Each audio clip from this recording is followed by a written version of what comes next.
This tutorial is for 3rd grade, Module 2, Lesson 6. In this lesson, we're going to look at the metric measurements of kilograms and grams. To put a kilogram into perspective, it is a little bit more than 2 pounds. The first direction says to label the tape diagram showing a total weight of 1 kilogram. That means I'm just going to put the label at the top, 1 kilogram, showing the abbreviation for kilogram, which is capital K, small g. And now we're going to partition the tape diagram to show 10 groups of 100 grams. We're doing that because 1 kilogram is equal to 1,000 grams. And we want to show that on our tape diagram. So I'll start by dividing my tape into 10 pieces.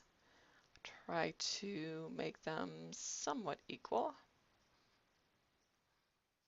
And I will label each piece as being 100 grams. The students an idea of how big a kilogram actually is. In terms of grams, I like to think of a gram as being about the same weight as 1 grape. So you can see how it would take 1,000 grams to equal 1 kilogram. In the next section, we're going to look at grams.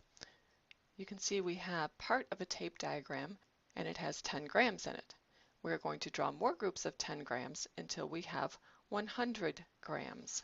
So if I keep adding on groups of 10 grams, I would have another group of 10 grams, which would give me 20 grams, and then another group, which would give me 30 grams, and I'm going to keep going until I have 100 grams.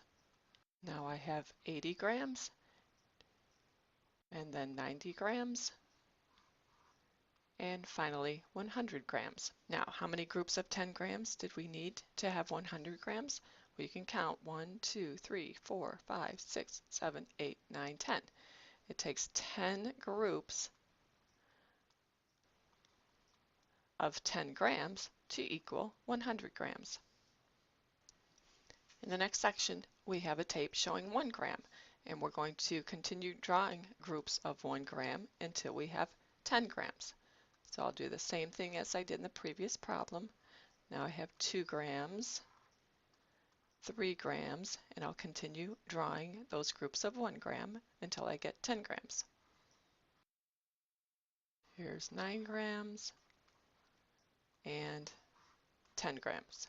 Now, how many groups of 1 gram did we need to have 10 grams? You can count 1, 2, 3, 4, 5, 6, 7, 8, 9, 10. So it also takes 10 groups of 1 gram to equal 10 grams. In the next section, we're going to put whether it would make more sense to weigh certain items using grams or kilograms. For example, if I'm weighing a dog, I would probably weigh it using kilograms, since a kilogram is worth a little bit more than 2 pounds. That would seem to be the most logical unit to use when measuring a dog. So we'll put kilogram.